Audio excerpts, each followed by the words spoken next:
नमस्कार, मैं हूं मृत्युंजय कुमार झा। शाम के 5:30 बज चुके हैं और अगले आधे घंटे तक आपके सवालों का सबसे बड़ा मंच तैयार है। अगर आपने कमोडिटी में ट्रेड किया है या फिर नया ट्रेड करना चाहते हैं, जानना चाहते हैं कि आपके लिए कहां पर कमाई के मौके हैं, तो आप सवाल पूछिए। नंबर आप नोट कर लें 02223001634। इसके अलावा आप 02223001635 पर भी अपना सवाल पूछ सकते हैं।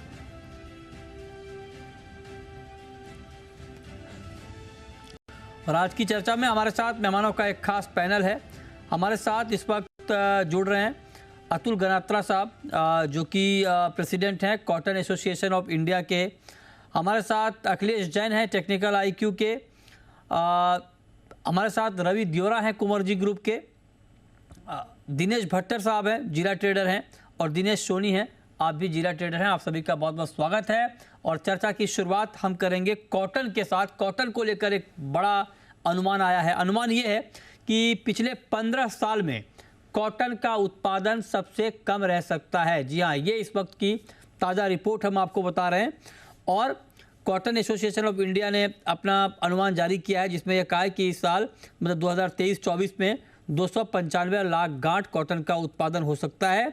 पिछले साल के मुकाबले उत्पादन 8% घटने की आशंका जताई जा रही है। कॉटन क्रॉप को कई जगहों पर नुकसान हुआ है। गणात्रा जी, क्या हो गया सर आपके रहते हुए 15 साल में सबसे कम उत्पादन?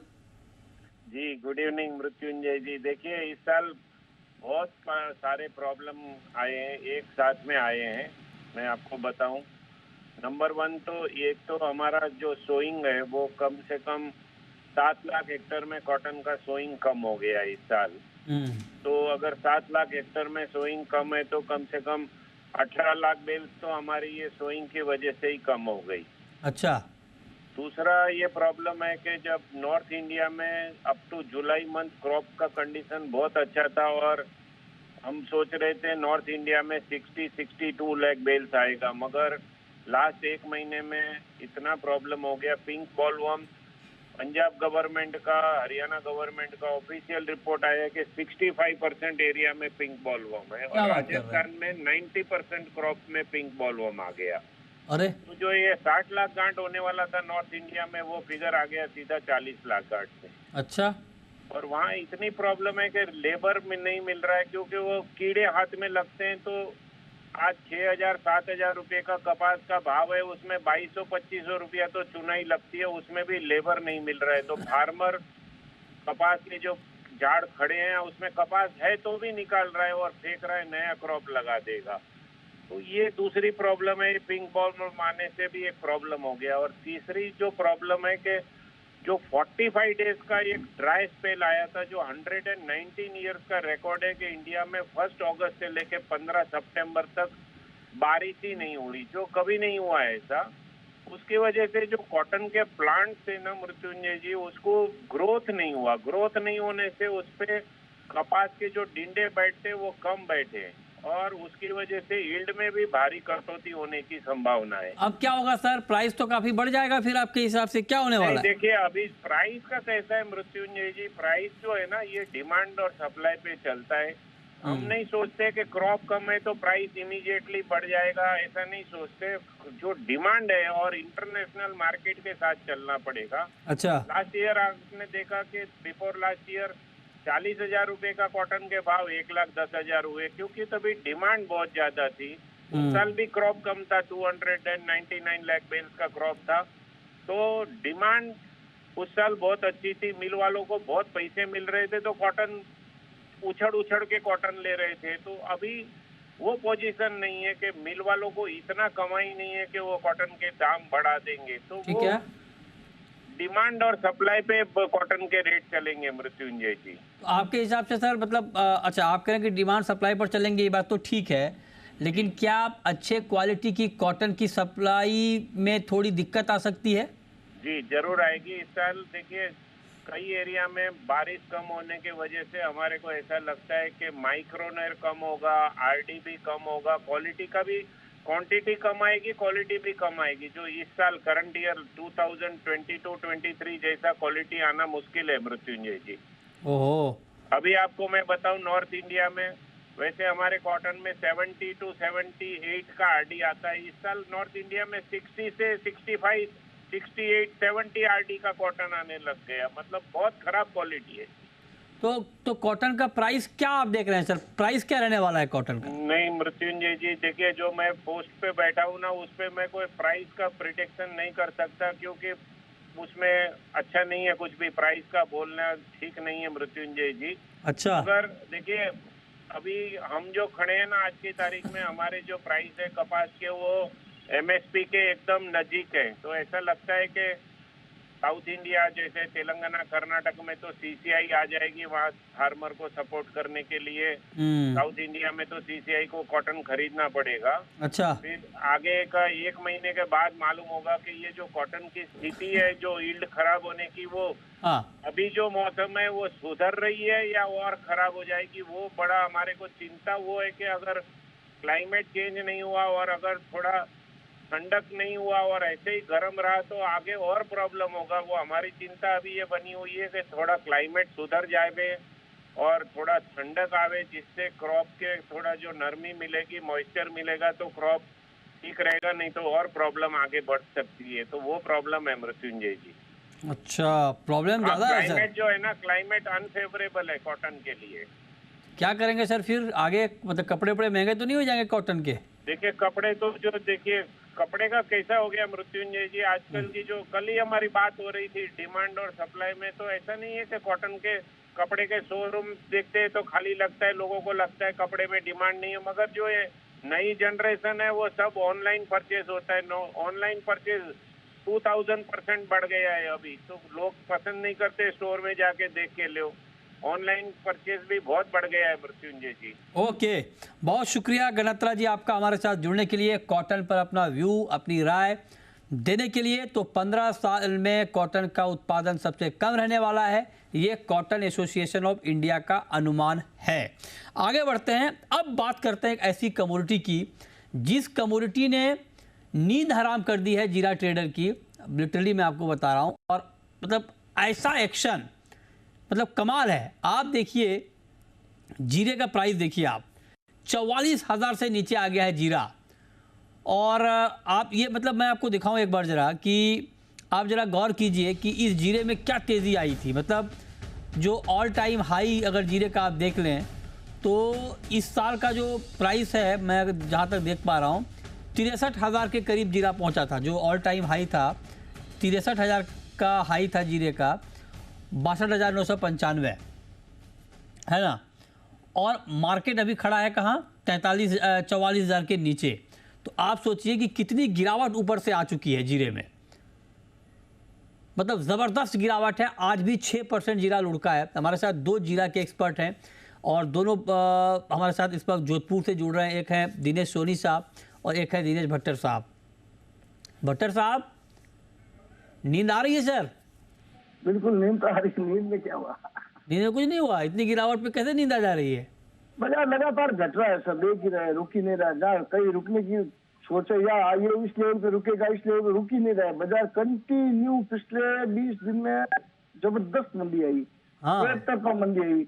बाजार का बिल्कुल माहौल खराब कर दिया है। जहाँ कहीं एक्सपोर्ट का व्यापार था वो भी खराब हो गया, डोमेस्टिक का भी खराब हो गया। हाँ। फायदे के अंदर अब ये ऐसा हो गया कि आज कितना घटेगा ये सोचने लग गए। आज मार्केट खुला, आज कितना घटेगा ये नहीं सोचते हैं कि बाजार बढ़ेगा। बढ़ने की भूल के अब घटने की सोचते हैं। सही कह रहे हैं। रोज मार्केट टूट रहा है, इसलिए डिमांड को इसने ब्रेक किया और हाँ। डिमांड कंटिन्यू, जो डिमांड यहाँ लगने वाली थी वो डिमांड भी एक बार वीक हो गई। छुटपुट डोमेस्टिक डिमांड है। एक्सपोर्ट का जो भाव 7,200 रुपए डॉलर अगस्त के अंदर था इंडिया का भाव, उसका भाव 5,300 का भाव आ गया। जबकि अन्य देशों के भाव में 1,000 रुपए डॉलर पे भाव इंडिया का ऊपर था। अच्छा। वो आज के तारीख में 600 रुपए 700 रुपए नीचे चल रहा है इंडिया के बताइए। अन्य देशों के मुकाबले। कमाल। इतना मंदी आने के बाद भी एक्सपोर्टर भी एक्सपोर्ट करने से हिचका रहा है। भाई रोज मार्केट घट रहा है, हमने अपने बायर को माल बेचा और बाजार टूट गई तो बायर खराब हो जाएगा। इसलिए एक्सपोर्ट में व्यापार होते हुए भी नहीं कर रहे हैं। और शानदार इंक्वायरी है, मांग रहे हैं, डिमांड अच्छी है, फिर भी नहीं कर रहे। उसका कारण है बाजार कहीं स्टेबल होगा, 2 दिन 3 दिन रुकेगा, अच्छा, घटने की गुंजाइश कम भट्टर रहेगी जी, तो इसके अंदर अच्छी डिमांड आएगी। हाँ भट्टर जी, मैं ये सवाल बार बार पूछता हूँ, फिर से आपसे पूछ रहा हूँ कि जीरा घटा है या घटाया गया है? नहीं, जीरा पहले तो घटाया गया, बाद में सर बायर ही विशालर बनी है, क्या करे, रोज मंदी आती है तो पैनिक होता है मार्केट के अंदर, पैसा भी तो देना रहता है ना सर। तो बायर अब निकल रहा है क्या? बाहर निकल नहीं रहा है, बाहर कट रहा है, बाहर निकल नहीं रहा है, क्या करेगा, बाहर क्या कर सकता है इसमें। अच्छा, तो मतलब इस मंदी को आप फंडामेंटल के मुताबिक मान रहे हैं या फंडामेंटल के खिलाफ? फंडामेंटल की गणित में कोई फर्क नहीं है, सामने जितनी अगर इन्वेंट्री है ना उतनी डिमांड होनी चाहिए, उस हिसाब से बायर ने अपनी पोजीशन बनाई। पर सबके सब बाजार घटने से सबका सब माल बिकने के लिए खड़ा हो जाता, तो एक साथ में 4 महीने की डिमांड एक साथ में तो कोई एक दिन में परचेज होगी नहीं, रोज सप्लाई डिमांड से चलेगा। इतनी बड़ी सप्लाई भी नहीं है, किसानों की माल की आमदनी नहीं है, व्यापारी के पास भी कोई लंबा चौड़ा माल नहीं है। इसके अंदर सबसे ज्यादा एक्सपोर्टर फंसा हुआ है, जिन लोगों ने उम्मीद से ध्यान से व्यापार जो एक्सपोर्ट आएगा इंडिया के अंदर, इन्वेंट्री कम है, उस हिसाब से ये किस तरह से फंसे हैं एक्सपोर्टर? जो फंसने वाले एक्सपोर्टर हैं वो तो घूम रहे हैं बाहर, हम तो उनको जोड़ना चाह रहे थे कई एक्सपोर्टर को, सब कह रहे हैं कहीं अपनी छुट्टी बिता रहे हैं। तो सर उनसे नहीं जुड़ना चाहेंगे, उनके देखो अभी बाहर रखने के लिए कुछ नहीं होगा, जब समय आएगा तो बाहर रखने के लिए भी रखेंगे, ऐसा नहीं है। अभी क्या है, बाजार पैनिक चल रहा है, वायदा अच्छा, कम वॉल्यूम के अंदर वायदा जल्दी घट जाता है। और अभी क्या है, हाजिर फिजिकल खराब बाजार में क्या माल नहीं बिकता ना, तो आम ट्रेडर भी 3 टन 6 टन उसके पास जीरा पड़ा, वो भी वायदे में हेज कर रहा है, क्या पता कितना घटेगा, रेट घट ही रहा है, तो वो भी बेचना चालू कर दिया है, पब्लिक भी इसमें बेचना चालू कर, तो बाहर कौन ठीक है। बने? अब हमारे साथ दिनेश सोनी भी जी हैं। दिनेश जी, सोनी जी, आप बताइए सर, ये गिरावट ठीक है, ये गिरावट एक्सपेक्टेड थी या कुछ ज्यादा गिर गया भाव? नमस्कार मृत्युंजय जी। मैंने कई बार आपको बोला है, एक्सपोर्ट की डिमांड वीक है, डोमेस्टिक के भरोसे बाजार नहीं चलेगा। ये चीज मैं रेगुलरली आपके चैनल से बोल रहा हूँ, और अभी भी मैं ये कह रहा हूँ, अभी भी एक्सपोर्ट में डिमांड दमदार नहीं है। हाँ, ये बात जरूर है कि अभी जो मेन क्या होता है, फंडिंग जैसे जनरली बाजार में होता है, जैसे माल रख के फंडिंग करती है, उन लोगों की कटिंग ज्यादा चल रही है अभी। जो जनरली 600 रुपए पे किसी ने जीरा दिया, किसी ने 550 का पैसा दिया, 500 का पैसा दिया या 450 का पैसा दिया, उन लोगों की फाइनेंसरों की कटिंग चल रही है अभी, उसकी वजह से थोड़ा पैनिक ज्यादा है। मेरे को लगता है कहीं कहीं जैसे अभी जो घट रहा है वो पैनिक की वजह से घट रहा है, उन फाइनेंसरों की सेलिंग की वजह से टूट रहा है। आने वाले समय मेरे को लग रहा है कि जैसे कहीं कहीं भाव में कल नवंबर का सौदा खुल जाएगा नया, उसके बाद में ये बाजार मार्च का खुलेगा, कल खुलेगा मार्च का, यस, मार्च का नया सौदा खुल जाएगा। मार्च का नया सौदा खुलने के बाद कहीं कहीं ये अपना भाव लेके एडजस्टमेंट में कहीं कहीं स्टैंड हो जाएगा। मेरे को लगता है कल जो भी भाव बनने लोगों के बन जाएंगे, वहां मेरे को लगता है एक बार बाजार रुक जाएगा और कहीं कहीं एक्सपोर्ट डिमांड भी क्रिएट होगी, ये बात पक्की है। लेकिन अभी जो भी सेलिंग चल रही है वो फंडिंग फाइनेंसरों की कटिंग की वजह से ही सेलिंग ज्यादा चल रही है। आप सहमत हैं भट्टर जी? बिल्कुल, बस फाइनेंस वालों की विपरीत रहेगी सर। अभी जो भी पैनिक वाला है सर, अगले वीक तक रह जाएगा सर। इसका सोनी जी कह रहे हैं कि एक्सपोर्ट की डिमांड, पहले भी इन्होंने, मतलब पहले भी इनका इंटरव्यू मैंने किया था और इन्होंने कहा था कि एक्सपोर्ट की डिमांड वीक है, डोमेस्टिक डिमांड पे मार्केट नहीं चलेगा। आप एग्री करते हैं भट्टर जी? देखो, एक्सपोर्ट की डिमांड बहुत जरूरी है। एक्सपोर्ट की डिमांड नवंबर दिसंबर में, आपको ये भी बताया मैंने, नवंबर दिसंबर अक्टूबर के अंदर डोमेस्टिक की डिमांड रहती है, नवंबर दिसंबर एक्सपोर्ट है। रमजान की भी गिरेगी, ऐसा तो है नहीं कि जीरे की भी आज हो गई और आनी तो 4 महीने बाद में, 110 से 20 दिन लगते हैं, टाइम तो लगेगा। अच्छा, मुझे ये पता चल रहा है कि आप दोनों समझी भी हैं, तो अपनी समझी के बाद से तो आप एग्री कर जाइए भट्टर जी। समझी की बात से एग्री है, समझी जी की बात से एग्री है, तो वो भी अपनी बात अच्छी रखी है। डिमांड तो देखो सर, डिमांड तो आनी रहेगी। डिमांड अभी भाव का लेवल भी तो टूट गया ना। अभी पहले 900 रुपए ऊपर जीरा खाना पड़ता था, अब 900 रुपए नीचे खिला रहे हैं आपको एक्सपोर्ट वालों को, तो कहाँ दिक्कत है? जीरा ज्यादा खाना शुरू कर दें क्या? जीरा राइस ज्यादा शुरू कर दें क्या खाना? जीरा ऐसा है, जीरा राइस तो देखो खाने वाले रोज ही खाते हैं, भले वो जीरे का भाव 1000 होता तो भी जीरा राइस खानी थी, और जीरा का भाव 200 तो जीरा। अच्छा ठीक है, अब प्राइस सोनी जी आप क्या देख रहे हैं? सोनी जी आप बताइए कि क्या ये बॉटम बन गया? क्या 44,000 का बॉटम मान लिया जाए, या बहुत सारे लोग कह रहे हैं कि इधर बुआई बहुत बढ़ने वाली है तो 40,000 भी भाव आ सकता है? आपका टेक क्या है? हेलो, हाँ सोनी जी बोले।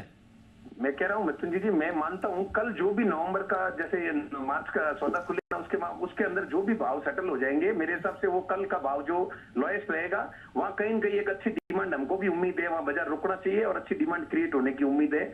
आने वाले समय में वापस आप जो दिनेश जी बोल रहे हैं, मैं भी देख रहा हूँ, दिसंबर और जनवरी में वापस एक बार एक्सपोर्ट का अच्छा सपोर्ट मिलता है, जो हर साल मिलता है, और वो जनवरी फरवरी तक वापस रमजान की और अन्य चाइना के अलावा भी अन्य कंट्रीज की डिमांड आती है। और ये भी बात मैं मानता हूँ कि अभी जो इंडिया का भाव भी लोएस्ट है, तो मेरे को लगता है कल जो भी बाजार का सेटलमेंट होना हो जाएगा, उसके बाद में एक बार कहीं कहीं बाजार रुका और वहां से वापस थोड़ी बहुत रिकवरी आई। बड़ी तेजी मेरे को अभी भी नहीं लग रही है सर। अच्छा, बड़ी तेजी आपको नहीं है, तो आपको क्या लगता है 44,000 के आसपास मार्केट रुक जाएगा, मतलब इसी रेंज में? मैं ये कह रहा हूँ, आज जैसे 6% की सर्किट लगी है, कल मार्च का वायदा मेरे हिसाब से 350-60 के लमसम खुलेगा, वहां कहीं भी खुलता है। और हाजिर बाजार के हिसाब से, हाजिर का हिसाब से जो भी सेटल होना, कल का जो भी मार्केट लोएस्ट बनाना है बना देगा, वहां मेरे को लगता है बाजार एक बार रुकना चाहिए। आप एग्री करते हैं भट्टर जी? आपको भी लगता है कि मार्केट रुक जाएगा? बिल्कुल लगता है सर, बड़ी मंदी आ गई है। कम से कम जो जीरे की तेजी चालू हुई थी 300 रुपए से 400 रुपए के भाव में किसानों ने खूब माल बेचा, अभी भाव वापस 400 का हो गया है। अभी कौन सा जीरा कोई पैदा थोड़ी हुआ है, बिजी हुई है, आएगा, कई बातें है। ये अभी बिजी जीरा सेंसिटिव क्रॉप है, जितना बिजी होने से क्रॉप नहीं आती है, मौसम का भी रोल अच्छा रहता है। अभी जीरे के बिजी है, इसका भी पता चलेगा जर्मिनेशन हुआ कि नहीं हुआ, इसकी भी रिपोर्ट आनी है। तो कुछ बातें, कई बातें रोज से रोज नहीं सुनने को मिलेगी इसमें। ऐसा बिजी होने से जीरे की क्रॉप कभी नहीं होती है सर। ठीक है, जीरे की क्रॉप में राइट मार्च का महीना भी बहुत बड़ा अहम रखता है सर। तो ये अभी बहुत टाइम है सर इन बातों में। अभी फिलहाल अभी बहुत बहुत शुक्रिया भट्टर जी आपका, और सोनी जी आपका भी हमारे साथ जुड़ने के लिए और इस खबर पर बात करने के लिए डिटेल में। और देखिए, आप लोगों ने बहुत डिटेल में अपनी राय रखी है, देखते हैं आगे क्या होता है। लेकिन अब रवि जी आप बताएं सर, मैं आपसे गोल्ड पर पूछता हूँ। आज हमने गोल्ड पे एक पोल किया, पोल के नतीजे ये हैं कि अगले हफ्ते गोल्ड और महंगा हो जाएगा सर। अब आपके ऊपर है, आप कुछ कम कराइए। क्या देख रहे हैं गोल्ड का प्राइस आज? जरूर से महंगा होगा। पर्टिकुलर जो डॉलर इंडेक्स एंड ट्रेजरी में काफी स्टेबिलिटी आ चुकी है। कल फेड की मीटिंग है, मीटिंग के बाद मेरा ये मानना है कि प्राइसेस में और तेजी बढ़नी चाहिए, क्योंकि कोई रेट हाइक की प्रोबेबिलिटी नहीं है। कमेंट्स वैसे ही हॉकिश रहने चाहिए। तो अगर इनलाइन पॉलिसी आती है तो उसके बाद एक और उछाल आपको गोल्ड के प्राइसेस में आता हुआ दिखेगा। इंट्राडे के पर्सपेक्टिव से भी मुझे लग रहा है कि गोल्ड में बाई की पोजीशन लेनी चाहिए। 61,280 के करीब बाई करें। स्टॉप लॉस 61,120 का लगा है। इंट्राडे में 61,480 एंड 61,500 तक के टारगेट आने चाहिए। अगर फेड मीटिंग के आउटकम के लिए रुकते हो तो मुझे लग रहा है कि 62,000 का टारगेट भी पॉसिबल है। अखिलेश जी, आपके टेक्निकल चार्ट पर गोल्ड की एक पूरी स्ट्रेटेजी इस वक्त क्या दिख रही है? देखिए, काफी टाइम से गोल्ड का अगर चार्ट देखें तो एक क्लू को फाइंड कर रहा है, क्योंकि नीचे से एक सिग्निफिकेंट इसने एक रैली बनाई है।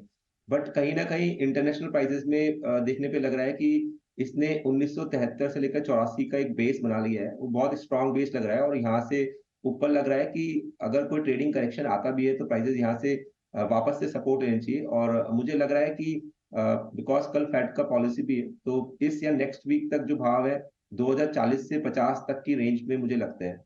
वहीं एमसीएक्स में 61,400 के भाव के ऊपर अगर ये बाजार होल्ड करता है तो मुझे एक सिग्निफिकेंट रैली यहाँ पे दिखती है। तो बाय ऑन डिप्स की रिकमेंडेशन है जब तक कॉमेक्स भाव 1984 के नीचे होल्ड नहीं करता।